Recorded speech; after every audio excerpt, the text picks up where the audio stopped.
Question देना जरा। नमस्कार, मैं हूं दीपाली राणा। आप देख रहे हैं कल का बाजार। आपके स्टॉक रिलेटेड सवाल सब इस शो में हम करते हैं शामिल। आप अपने तमाम क्वेश्चंस हम तक पहुंचा सकते हैं सोशल मीडिया प्लेटफॉर्म्स के थ्रू, व्हाट्सएप के थ्रू। आपकी इन्वेस्टमेंट पोजीशंस हैं, ट्रेडिंग पोजीशंस है, सब पर आप हमारे एक्सपर्ट की एडवाइस ले सकते हैं। 7045220000 हमारा व्हाट्सएप नंबर है। इसके अलावा फेसबुक, ट्विटर पर अपना ये शो आप लाइव भी देख सकते हैं, प्लस अपने क्वेश्चंस पोस्ट भी कर सकते हैं। शो के दौरान भी कुछ क्वेरीज हम सोशल मीडिया से पिक करते हैं। आज आपकी सभी क्वेरीज को आंसर करने के लिए dstreetwinners.com की ट्रेडर एंड ऑथर रचना वैद्य हमारे साथ मौजूद हैं। रचना से आउटलुक लेते हैं पहले कल के मार्केट के लिए और उसके बाद आपके क्वेश्चंस को करेंगे शामिल।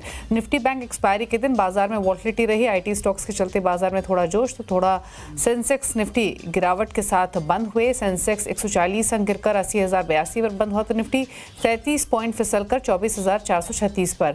हालांकि mid cap small cap index में बढ़त दिखी। आज के कारोबार में रिकवरी थी, लेकिन उसके बाद थोड़ा ऊपरी स्तरों से हल्का होकर ही मिड कैप स्मॉल कैप्स की क्लोजिंग हुई। लेकिन फाइनली दिन के दौरान मिड कैप इंडेक्स 800 पॉइंट तक की तेजी दिखा रहा था, लेकिन आखिर में 300-350 पॉइंट की बढ़त के साथ बंद हुआ। एफआईज ने बिकवाली की है 5684 करोड़ की, डीआईज ने खरीदारी की है 6040 करोड़ की। रचना नमस्कार, बताइए पहले तो कल के लिए क्या आउटलुक रहेगा। वॉलेटिलिटी मार्केट में बनी हुई है, जो तेजी हम मार्केट में देखते हैं उसमें कन्विक्शन कम फिलहाल दिखाई दे रहा है। थोड़ी नर्वसनेस तो है क्लियरली, बट डेटा चार्ट्स आपने रीड किए होंगे। क्या सजेशन कल के लिए, क्या व्यू है मार्केट्स पर? जी गुड इवनिंग। और मार्केट के लिए जहां तक व्यू की बात है तो yes, trend near term trend downside पे थोड़े दिनों से ऑलरेडी टर्न हो चुका है और अभी यहाँ पे जो रैली आ रही है वो खाली एक रिलीफ रैली के तौर पे काम कर रही है एंड ऊपरी लेवल से हमेशा सेलिंग दिखाई दे रही है, जो कि आज भी दिखाई दी है और खाली मेन इंडेक्स में नहीं, इवन ब्रॉडर मार्केट में दिखाई दी है। तो हमें यहाँ पे इंतजार रहेगा ऐसे सपोर्ट का, जिसके बाद मार्केट बाय ऑन डिप्स में कन्वर्ट हो फ्रॉम सेल ऑन रैली। अभी फिलहाल जो है सेल ऑन रैली है और ये तब तक रहेगी जब तक यहाँ पे कोई साइन नहीं आएगा बाय ऑन डिप्स बनने का। एक सपोर्ट जो बनता है निफ्टी का फ्यूचर्स के हिसाब से वो 24,100 पे बनता है और 24,000 पे बनता है। तो 24,000 और 24,100 के बीच में अगर फ्यूचर्स पे सपोर्ट आएगा तो तब हम देखेंगे कि वो सपोर्ट मार्केट को टर्न करने में हेल्प करता है कि नहीं। तब तक ये मार्केट सेल ऑन रैली रहेगी।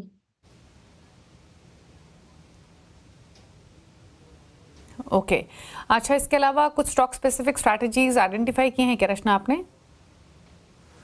जी, जहां तक स्टॉक स्पेसिफिक स्ट्रेटजीज का सवाल है तो कुछ नाम है जिनमें हम बाय देख सकते हैं, कुछ नाम है जहां हम सेल देख सकते हैं। These are individual counters other than the broad market view. तो इंडिविजुअल काउंटर्स है, मेरा सेल साइड पे एक रुझान रहेगा कल के लिए भारतीय एयरटेल पे, जिसको हम 1700 के एसएल के साथ शॉर्ट कर सकते हैं और 1650 तक का डाउनसाइड के लिए टारगेट रख सकते हैं। और बाय साइड पे मेरा रुझान रहेगा परसिस्टेंट में। ये सब स्टॉक स्पेसिफिक मूव्स है। परसिस्टेंट में आज हमने देखा कितनी स्ट्रॉन्ग मूवमेंट आई है। यहाँ पे अगर एक आध दिन कंसोलिडेशन भी हो गया तो आगे फिर कंटिन्यूटी होने के पूरे चांसेस है। मल्टीपल डेज का ये कॉल है, तो यहाँ पे बाइंग होगी 5550 के स्टॉप लॉस पे फ्यूचर्स पे और टारगेट रहेगा 6000 और 6000 प्लस। ओके चलिए, तो ये रही आपके लिए ट्रेडिंग स्ट्रैटेजीज रचना की तरफ से, जहां पर परसिस्टेंट सिस्टम्स में बाय करने की सलाह दी है। साथ ही भारतीय एयरटेल एक ट्रेड हो सकता है बिकवाली की तरफ 1660-1650 के डाउनसाइड टारगेट के लिए 1700 का स्टॉप लॉस। परसिस्टेंट में 6000 के टारगेट्स 5550 का स्टॉप लॉस रेकमेंड कर रही हैं। चलिए बात करते हैं क्वेश्चंस की। अरिजीत सिंह हमारे साथ मौजूद है वाराणसी से। अजीत नमस्कार, बताइए क्या सवाल है आपका? मैम मेरे पास 21,000 share at the rate of 115 after bonus share allotment है, तो और मेरा लॉन्ग टर्म का यूज है 2026 तक। तो फर्दर इसमें मैं क्या ऐड कर सकता हूँ? आपने कौन सा स्टॉक का नाम लिया अजीत जी? NBCC। ओके NBCC, ठीक है। ओके, इसमें तो फर्दर मैं क्या आपका होराइजन तो लॉन्ग टर्म ही होगा इस स्टॉक में? हाँ लॉन्ग टर्म, मेरा 2026 तक का व्यूज है। ओके, क्या सलाह रहेगी NBCC पर इनके लिए? 21,000 स्टॉक्स है, क्वांटिटी ठीक ठाक है, क्या सजेशंस? जी सैडली बट यहाँ पे ट्रेंड डाउनसाइड पे है और हाई टाइम फ्रेम में भी मोमेंटम इंडिकेटर्स डाउनसाइड पे पॉइंट आउट कर रहे हैं। और सपोर्ट जो है वो अभी थोड़ा दूर है, और वो सपोर्ट में भी क्या होगा, क्या होल्ड करेगा, क्या वहां से मार्केट टर्न करेगा, वो तभी पता चलेगा जब वहां पे पहुंचेंगे। तो मेरे हिसाब से इनका अगर रुझान लंबे नजरिए का भी है तो भी 70-72 के आसपास का एक स्टॉप लॉस इनको रखना पड़ेगा। 70 का स्टॉप लॉस अगर वीकली क्लोजिंग बेसिस पे होल्ड कर जाए तो शायद वहां से उम्मीद बने, क्योंकि इन्होंने मन बना लिया है लंबे टाइम के लिए रहने का तो अलग बात है। अदरवाइज आई वुड से कि मार्केट में बेटर अपॉर्चुनिटीज है, यहाँ से पैसे कहीं और शिफ्ट करते तो ज्यादा बेहतर था, लेकिन अगर बने रहना है तो 70 का स्टॉप लॉस रखें। हालांकि इनकी ये पोजीशन नुकसान की नहीं है, फायदे की ही होगी आई एम श्योर, क्योंकि ये बोनस से पहले की इनकी बाइंग है जैसे इन्होंने मेंशन किया, और 31 बोनस एडजस्टमेंट जो इसमें होगा वो 3:1:2 के रेशियो में है, तो उस हिसाब से इनकी बाइंग ऊपर की रही होगी। बोनस एडजस्टमेंट जब हुआ था तब 117 के आसपास ये स्टॉक ट्रेड करा था, 30% नीचे। तो फिलहाल फायदे की पोजीशन है, लेकिन चार्ट्स के बेसिस पे रचना ने आपको सलाह दी है। बात करते हैं अब अगले कॉलर से। रंजीत का सवाल है नागपुर से। रंजीत जी नमस्कार, बताइए क्या क्वेश्चन है। हाँ, गुड मॉर्निंग मैम। मेरा सवाल इरेडा से लेकर है। मेरे पास 525 शेयर है at the rate of 260 average करके, और मेरा व्यू लॉन्ग टर्म का है, नियर अबाउट 5 इयर्स में होल्ड कर सकता हूँ। तो क्या मैंने ऐड करना चाहिए या बने रहना चाहिए?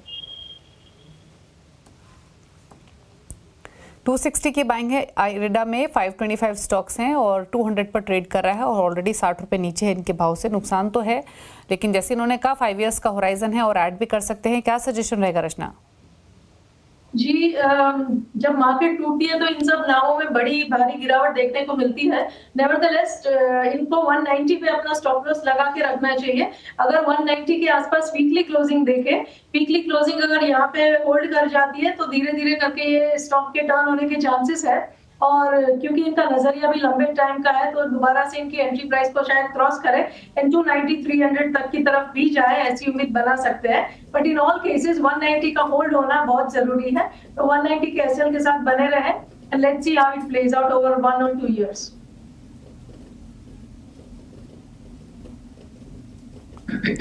ओके, तो चलिए ये सलाह रही आपके लिए इरेडा पर। फिलहाल 200 के आसपास बंद हुआ आज के सेशन में। राजीव पांडे हैं अगले कॉलर मोतिहारी से। राजीव जी गुड इवनिंग, बताइए सवाल।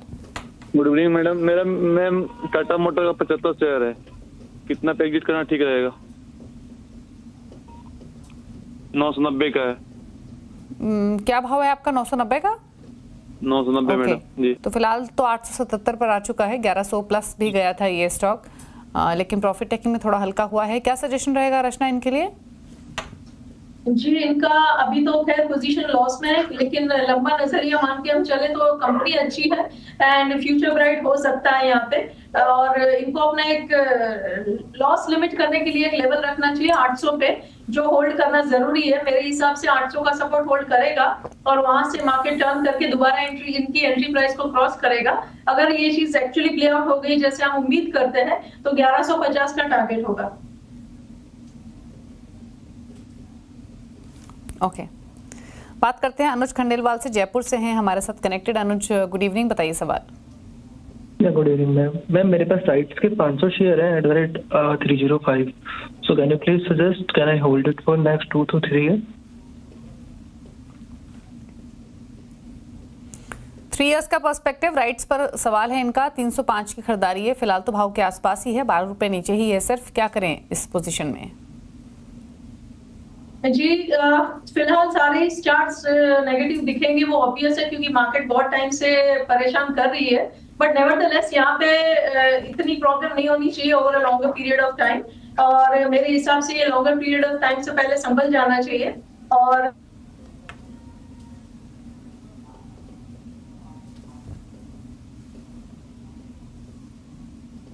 जी, तो लॉन्ग टर्म व्यू के हिसाब से ठीक लग रहा है स्टॉक राइट्स, ये रचना बताते हुए।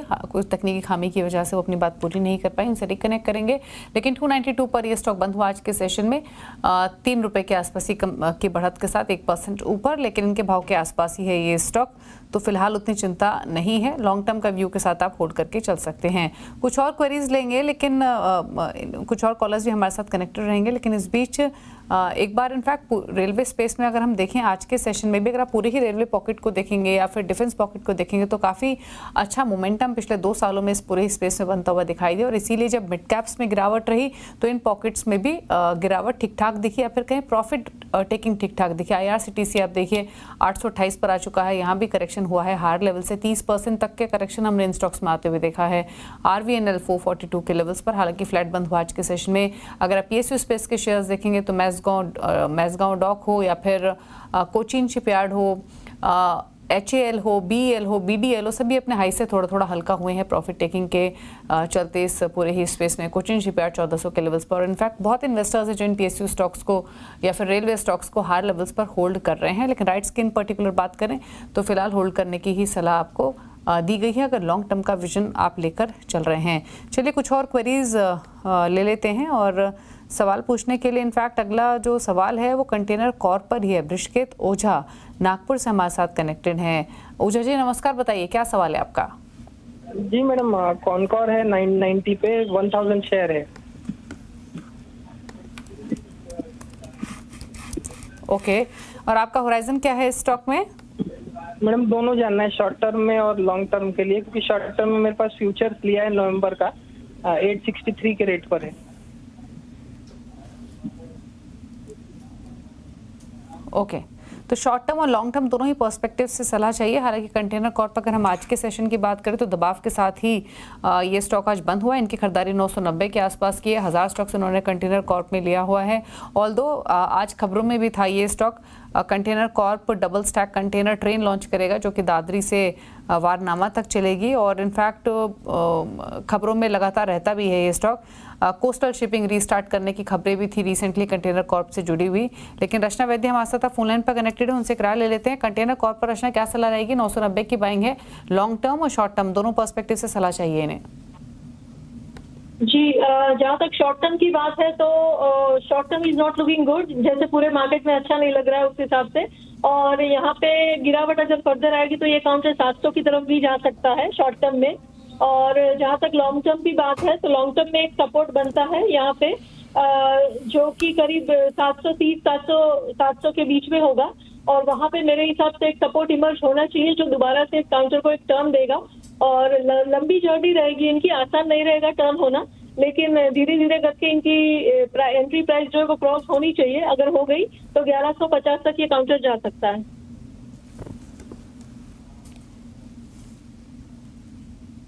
ओके, तो 1150 तक जाने की पॉसिबिलिटी है। कंटेनर कॉर्प 820 पर बंद हुआ आज के सेशन में।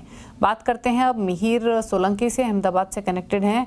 मिहिर नमस्कार, बताइए क्या सवाल है आपका?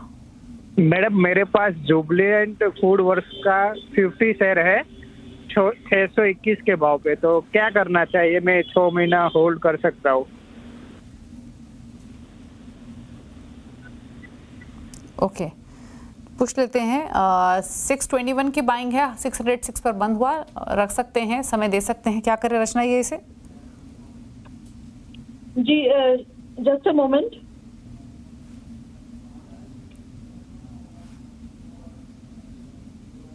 जी, जुबिलेंट फूड के चार्ट की बात है, यहाँ पे भी बाकी की मार्केट की तरह यहाँ पे भी फिलहाल तो सिचुएशन खराब ही दिख रही है और अच्छे खासे स्ट्रॉन्ग डे पे भी सेलिंग आ रही है। नेवरदलेस यहाँ पे 580 के आसपास एक सपोर्ट बनता है जो कि होल्ड करना चाहिए मेरे हिसाब से, और तब तक मार्केट भी संभलनी चाहिए। अगर 580 होल्ड कर गया तो दोबारा से ये काउंटर 700 और 700 प्लस की तरफ जाएगा।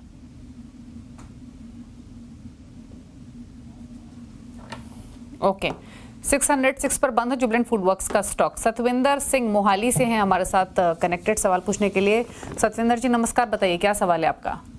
जी नमस्कार मैम। मेरे पास उटको के 106 शेयर हैं और 339.80 के हिसाब से, तो ये शेयर गिरता ही जा रहा है कहाँ तक? और आपका होराइजन क्या है? जी सर, जी मैम। कितना समय रख सकते हैं? लॉन्ग टर्म व्यू है या अभी नियर टर्म के लिए लिया था? लिया तो नियर टर्म के लिए तो 1 साल तक होल्ड कर सकते हैं। साल भर का व्यू हुडको 329 की बाइंग, रचना 200 पर आ चुका है। जी, पूरे मार्केट में बुरी हालत है तो ये इन काउंटर्स में रहेगी ही, और इनकी एंट्री प्राइस से काफी इनका लॉस हो रहा है, लेकिन फिर भी अब इतना लॉस टॉलरेट कर ही लिया है तो अब 190 के लेवल को एक सपोर्ट के तौर पे देखा जाए, और 190 से 180 के बीच में अगर कहीं पे सपोर्ट इमर्ज होता है और तब तक अगर मार्केट भी ओवरऑल संभल जाती है तो यहाँ पे भी एक टर्न आने की उम्मीद रहेगी। मेरे हिसाब से 180 से 190 के बीच में सपोर्ट जो है वो होल्ड करना चाहिए, और धीरे धीरे इनका लॉन्गर टर्म पे प्राइस दोबारा आना चाहिए। ऊपर की साइड पे 350 के आसपास का पहला टारगेट बनेगा जब एंट्री प्राइस क्रॉस होगा। ओके, चलिए, तो ये सलाह रही हुडको पर 200 के आसपास बंद हुआ आज के कारोबार में। रुक रहे हैं इसी के साथ एक ब्रेक के लिए। ब्रेक के बाद लेंगे सोशल मीडिया से कुछ क्वेश्चंस को। रचना हमारे साथ बनी रहेंगी। जल्द वापस आते हैं छोटे से ब्रेक के बाद। आप देख रहे हैं कल का बाजार। लेते हैं कुछ और सवालों को, और भद्रेश कापड़ी वलसाड से हमारे साथ कनेक्टेड हैं। रचना भी मौजूद है क्वेरीज को आंसर करने के लिए। भद्रेश, बताइए आपका क्या सवाल है? जी, मेरे पास एबीबी है 400 8600 के भाव से। ओके। और दूसरा एनटीपीसी है। ओके, और आपका होराइजन क्या है? एनटीपीसी में बाइंग किस लेवल की है? एनटीपीसी में 421 की बाइंग है, और एनटीपीसी में आपका बाइंग लेवल क्या है? 421। ओके, 421 2200 शेयर्स हैं, करेक्ट। ओके, ठीक है। तो दो होल्डिंग्स हैं इनके पास, 421 की बाइंग, 2200 शेयर्स एनटीपीसी, और एबीबी इंडिया 8660 की बाइंग है। यहाँ पर ऑलमोस्ट 400 शेयर्स हैं। क्या सजेशन दोनों होल्डिंग्स में? सबसे पहले एबीबी की बात करते हैं। एबीबी में इनको अपना एक स्ट्रिक्ट स्टॉप लॉस रखना चाहिए 7380 पे। अगर 7380 टूटता है तो इनको निकल जाना चाहिए, और ये होना चाहिए वीकली क्लोजिंग बेसिस पे। तो 7380 का एसएल के साथ अगर ये काउंटर सपोर्ट ले लेता है या मार्केट संभल जाता है तो धीरे धीरे करके वहां से एक रेंज बाउंड मार्केट थोड़े टाइम रहेगी, जिसके बाद इनकी एंट्री प्राइस क्रॉस होने का चांस है। लेकिन अगर 7380 टूट गया तो इनको खड़े नहीं रहना चाहिए, that is the first thing. और अगर ऊपर जाएगा तो 9500 तक का टारगेट बनता है इनकी एंट्री क्रॉस होने के बाद, provided this stop loss hold. और जहां तक एनटीपीसी की बात है तो एनटीपीसी में करंट ट्रेंड के हिसाब से पोजीशन सही लग रही है मुझे, और यहाँ पे ट्रेंड पॉजिटिव है, और धीरे धीरे करके ये काउंटर भी 390 के सपोर्ट को होल्ड करना चाहिए, और दोबारा से 450 एंड 500 तक जाता हुआ हमें मीडियम टू लॉन्ग टर्म में दिख सकता है, पर 390 होल्ड करना जरूरी है। ओके, चलिए अब सवाल लेते हैं सोशल मीडिया से। पहले ट्विटर की ओर रुख करते हैं। रजत सिंघला ने एक सवाल भेजा है, जानना चाहते हैं टीटागढ़ वैगन और टाटा केमिकल्स क्या करंट लेवल्स पर ऐड कर सकते हैं। साथ ही इनके पास आईडीएफसी बैंक भी है 75 के लेवल्स पर, यहाँ एवरेज करें या होल्ड करें। तो बेसिकली 3 स्टॉक्स पर राय चाहिए इनको, आईडीएफसी बैंक, टीटागढ़ रेल और Tata chemicals. Titagarh rail, Tata chemicals में फ्रेश एंट्री लेना चाहते हैं। जी, टीटागढ़ में अगर ये फ्रेश एंट्री लेना चाहते हैं तो कोई गलत बात नहीं है। इनको 1040 पे एसएल लगाना पड़ेगा, और ये काउंटर में तेजी तब और बढ़ेगी जब ये काउंटर 1250 क्रॉस करेगा, और तो उसमें मोमेंटम में इंक्रीमेंट आएगा, और टारगेट सबसे पहला रहेगा 1370, और उसके बाद 1500 के टारगेट के लिए लॉन्ग टर्म के लिए टीटागढ़ को खरीद सकते हैं। आईडीएफसी फर्स्ट बैंक की जहां तक बात है, आईडीएफसी फर्स्ट बैंक में करंट प्राइस एक्शन के हिसाब से trend is very negative, and यहाँ पे नीचे सपोर्ट बहुत दूर है, यहाँ पे सिचुएशन सही नहीं लग रही। नेवरदलेस अगर फिर भी इनको पोजीशन चाहिए या रखनी है तो 60 के लेवल को स्टॉप लॉस के तौर पे रखना चाहिए। 60 अगर होल्ड कर गया तो फिर पिक्चर और खराब होगा। 60 अगर होल्ड कर गया तो आगे जाके वो दोबारा से 80 एंड 90 की तरफ जाता हुआ दिखेगा, बट 60 का होल्ड करना जरूरी है। If that goes, picture goes worse. तीसरा काउंटर में भूल गई। राघवेंद्र अवस्थी एक सवाल भेज रहे हैं, टाटा केमिकल्स, टीटागढ़ वैगन और आईडीएफसी। तो टाटा केमिकल्स पर आपकी राय रह गई है रचना, वो बताइए नई एंट्री के हिसाब से। जी जी, नई एंट्री के हिसाब से अगर टाटा केमिकल्स को चेक करते हैं तो लॉन्गर टर्म में तो पिक्चर सही लग रहा है, नियर टर्म में पेन हो सकता है, लेकिन लॉन्गर टर्म के हिसाब से काउंटर अच्छा लग रहा है। 930 का स्टॉप लॉस होना चाहिए। यहाँ पे स्टॉप लॉस थोड़ा दूर है, तो डिप में बाइंग करेंगे तो इनका रिस्क रिवॉर्ड रेशियो बेटर हो जाएगा। ऊपर की साइड पे 1300 और 1400 के टारगेट बनेंगे। ओके, अच्छा, राघवेंद्र अवस्थी का एक सवाल है डीएलएफ पर 913 के भाव पे 100 शेयर्स इन्होंने लिए हुए हैं, जानना चाहते हैं क्या करें अब, लॉन्ग टर्म व्यू है। डीएलएफ का अगर लॉन्ग टर्म चार्ट देखा जाए अभी थोड़ा डिस्टर्बेंस है इसमें, और थोड़ा डिस्टर्बेंस और भी आ सकता है, वो उस तैयारी के साथ बने रहे। और यहाँ पे सपोर्ट अगर इमर्ज होगा तो करीब करीब 700 के आसपास होगा, नॉट बिफोर दैट। तो 700 के स्टॉप लॉस के साथ अगर लॉन्ग टर्म में बने रहेंगे तो अपसाइड पे 940 एंड 990 के 2 टारगेट बनेंगे। जब ये क्रॉस होंगे तो फिर हम आगे के टारगेट की बात करेंगे।